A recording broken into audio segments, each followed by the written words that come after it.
Hello दोस्तों, आप सभी का पिलानिया क्लासेस के अंदर हार्दिक स्वागत है। आज अपने पढ़ेंगे क्लास 10th की साइंस में। अपने फर्स्ट चैप्टर अपन ने कंप्लीट कर लिया था, तो आज अपने सेकंड चैप्टर शुरू करने जा रहे हैं। तो सेकंड चैप्टर है अपना अम्ल, क्षार एवं लवण, यानी अम्ल और क्षार। यानी इस चैप्टर के बारे में अपने अम्लों के बारे में, क्षार के बारे में और लवणों के बारे में पढ़ेंगे कि ये क्या होता है। ठीक है दोस्तों, चलो आज की क्लास शुरू करते हैं। तो फर्स्ट टॉपिक अपने पास आता है कि अम्ल क्या होते हैं, यानी अम्ल की क्या परिभाषा हो सकती है। यानी वे पदार्थ जो जलीय विलयन में H+ आयन देते हैं वो क्या कहलाते हैं, अम्ल कहलाते हैं। और अम्ल क्या होते हैं, प्राय स्वाद में खट्टे भी होते हैं। ठीक है, और अम्ल क्या करते हैं, नीले लिटमस पत्थर को क्या कर देते हैं, लाल कर देते हैं, यानी लाल रंग में परिवर्तित कर देते हैं। तो इसकी डेफिनेशन क्या हो जाएगी, परिभाषा क्या हो जाएगी, यानी वे पदार्थ जलीय विलयन में H+ आयन देते हैं ये। ठीक है दोस्तों, यानी H+ आयन देते हैं वो क्या कहलाते हैं, अम्ल कहलाते हैं। और अम्लों में कौन सा गुण पाया जाता है, अम्ल प्राय स्वाद में खट्टे होते हैं। और इनका एक गुण और है, वो क्या है, ये नीले लिटमस पत्थर को क्या कर देते हैं, लाल कर देते हैं। ठीक है, उदाहरण जैसे HCl, H2SO4, HNO3 और CH3COOH यानी एसिटिक अम्ल, ये सभी क्या है, अम्ल है, अम्लों के उदाहरण हैं। आगे आता है कुछ प्राकृतिक पदार्थों में पाए जाने वाले अम्ल, यानी कुछ प्राकृतिक पदार्थों में पाए जाने वाले, यानी जो प्रकृति से हमें पदार्थ प्राप्त होते हैं उनमें कौन कौन से अम्ल पाए जाते हैं। तो प्राकृतिक पदार्थ इधर उसमें उपस्थित अम्ल हो जाएगा। तो नींबू और संतरा ये क्या है, प्राकृतिक पदार्थ है। इसमें कौन सा अम्ल पाया जाता है, सिट्रिक अम्ल। यानी नींबू और संतरा में पाए जाने वाला अम्ल का नाम क्या है, सिट्रिक अम्ल। क्वेश्चन आ सकता है कि नींबू और संतरा में कौन सा अम्ल पाया जा सकता है, कौन सा हो जाएगा, सिट्रिक अम्ल। फिर है सिरका, सिरका में कौन सा अम्ल पाया जाता है, एसिटिक अम्ल। सिरका में कौन सा अम्ल पाया जाता है, एसिटिक अम्ल। फिर आज टमाटर, टमाटर में कौन सा अम्ल पाया जाता है, ऑक्जेलिक अम्ल। टमाटर के अंदर पाए जाने वाले अम्ल का नाम क्या हो जाएगा, ऑक्जेलिक अम्ल। ठीक है, फिर आ गया था दही, दही में कौन सा अम्ल पाया जाता है, दही में पाए जाने वाले अम्ल का नाम क्या हो जाएगा, लैक्टिक अम्ल। लैक्टिक अम्ल, दही में लैक्टिक अम्ल, नींबू और संतरा में सिट्रिक अम्ल, सिरका में एसिटिक अम्ल, टमाटर में ऑक्जेलिक अम्ल और दही में लैक्टिक अम्ल हो जाएगा। ठीक है दोस्तों, समझ गए। अब आगे आता है अपने पास क्षार, कि क्षार क्या होते हैं। तो वे पदार्थ जो जलीय विलयन में OH- आयन देते हैं, OH- आयन देते हैं वो क्या कहलाते हैं, क्षार कहलाते हैं। अम्ल क्या थे, जो जलीय विलयन में H+ आयन देते हैं। और क्षार क्या हो गए, जो जलीय विलयन में क्या देते हैं, OH- आयन देते हैं वो क्या कहलाते हैं, क्षार कहलाते हैं। इनके और गुण क्या हो जाएंगे, क्षार स्वाद में क्या होते हैं, कड़वे होते हैं। और क्षार लाल लिटमस को क्या करते हैं, नीला करते हैं। क्षार क्या करते हैं, लाल को नीला करते हैं और अम्ल नीले को लाल करते हैं। तो ये इनके बीच अंतर भी हो जाएंगे और इनके आपस में अलग अलग गुण भी हो जाएंगे। जैसे उदाहरण है NaOH, KOH, CaOH की होल्टवाइज और MgOH, मैग्नीशियम हाइड्रोक्साइड। ठीक है, ये क्या हो गए, सभी क्षार हो गए। तो पेट की अम्लता को दूर करने में, यानी पेट के अंदर जब हमारे पेट के अंदर अम्लता की मात्रा बढ़ जाती है उसको कम करने या दूर करने के लिए कौन सा क्षार उपयोग में लिया जाता है, MgOH की होल्टोआइज, यानी मैग्नीशियम हाइड्रोक्साइड। मैग्नीशियम हाइड्रोक्साइड क्या करता है, पेट की अम्लता को दूर करता है। फिर आगे आता है मिट्टी की अम्लता को दूर करने में। मिट्टी की अम्लता, अगर मिट्टी के अंदर अम्लता बढ़ जाती है तो उसको दूर करने के लिए कौन सा क्षार उपयोग में लिया जाता है, कैल्शियम हाइड्रोक्साइड, यानी CaOH की होल ट्वाइस। ठीक है दोस्तों, यहाँ तक समझ में आ गया। चलो आगे चलते हैं। नेक्स्ट टॉपिक आता है अपने पास सूचक, यानी सूचक क्या होते हैं। तो सूचक कौन से हो जाएंगे, वे पदार्थ जो अम्ल या क्षार की उपस्थिति को बताते हैं क्या कहलाते हैं, सूचक कहलाते हैं। यानी वे पदार्थ जो अम्ल और क्षार की क्या बताते हैं, उपस्थिति। यानी यहाँ पे इसके अंदर अम्ल है या क्षार है, इसकी उपस्थिति बताने के लिए जो उपकरण होते हैं उनको क्या बोलते हैं? सूचक बोलते हैं। जो पदार्थ होते हैं वो क्या कहलाते हैं? सूचक कहलाते हैं। सूचक 3 प्रकार के होते हैं। कौन कौन से? नंबर 1 प्राकृतिक सूचक, नंबर 2 संश्लेषित या कृत्रिम सूचक, और नंबर 3 हो जाएगा, नंबर 3 हो जाएगा गंधीय सूचक। नंबर 1 प्राकृतिक सूचक, संश्लेषित सूचक और गंधीय सूचक। प्राकृतिक सूचक कौन से है? वे सूचक जो क्या होते हैं? प्रकृति से प्राप्त होते हैं। क्या कहलाते हैं? प्राकृतिक सूचक कहलाते हैं। तो इनकी डेफिनेशन हो जाएगी साथ साथ ही।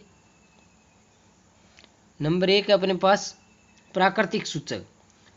वे सूचक जो प्रकृति से प्राप्त होते हैं प्राकृतिक सूचक कहलाते हैं। यानी वे सूचक जो क्या है? प्रकृति से प्राप्त होते हैं, क्या कहलाते हैं? प्राकृतिक सूचक कहलाते हैं।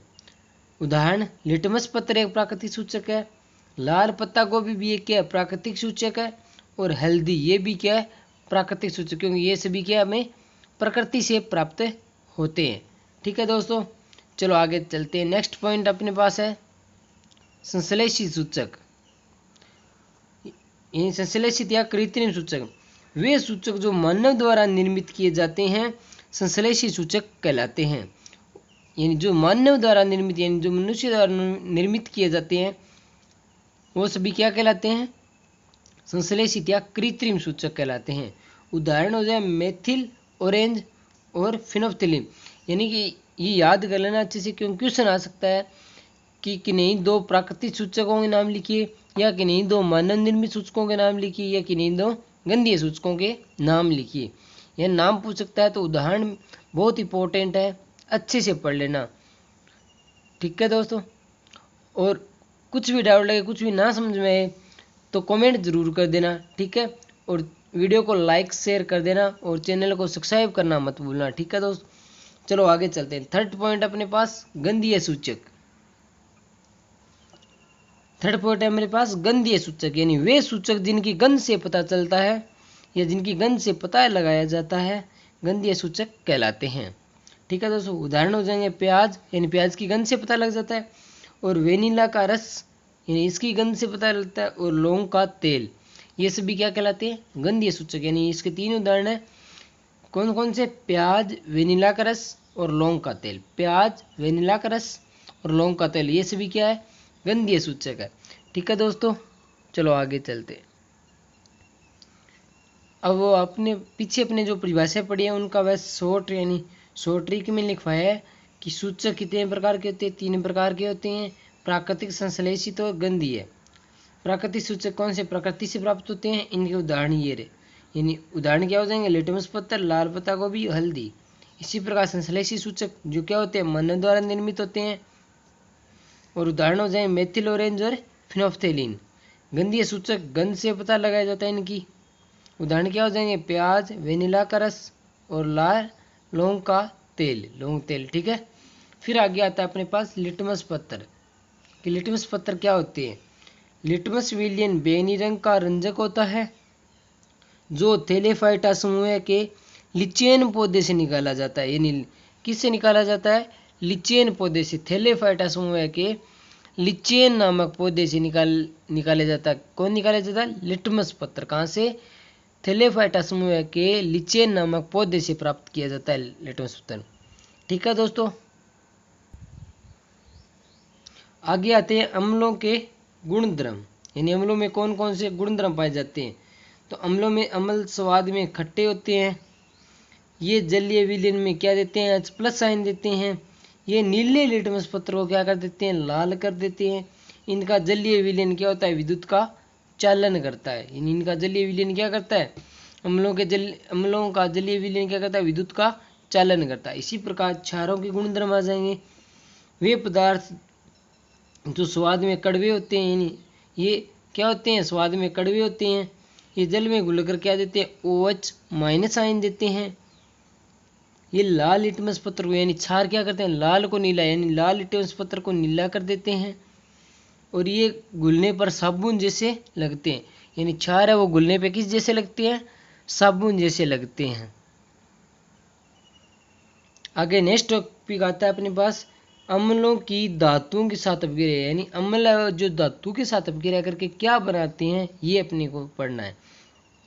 जब अम्लों की धातु के साथ अभिक्रिया की जाती है तो हाइड्रोजन गैस उत्सर्जित होती है। यानी अम्ल होते हैं वो धातुओं के साथ क्रिया करके क्या बनाते हैं, हाइड्रोजन गैस बनाते हैं।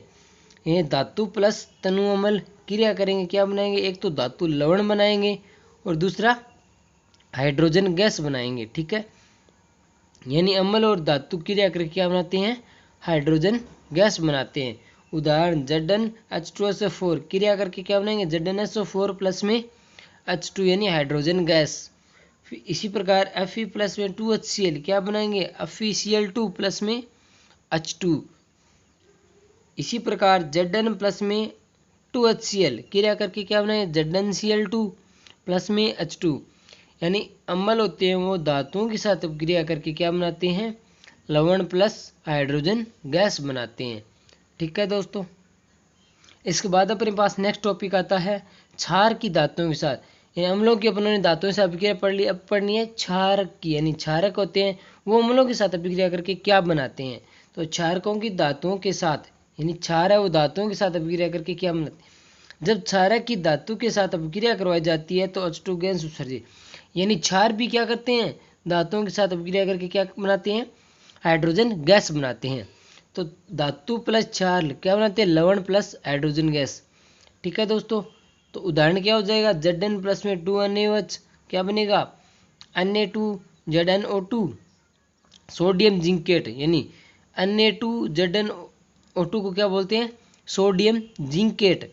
प्लस में क्या बन रही है, H2 यानी हाइड्रोजन गैस बन रही है। ठीक है दोस्तों, इस प्रकार आगे एक अपने पास क्वेश्चन आता है कि पित्तल के बर्तनों में दही नहीं रखा जाता क्यों। यानी पित्तल के जो बर्तन होते हैं उनके अंदर अपनी दही क्यों नहीं रखते। आंसर हो जाएगा इसका, पित्तल जो कि धातु है जो खट्टे पदार्थ जैसे दही से क्रिया करके विषैले लवण का निर्माण होता है,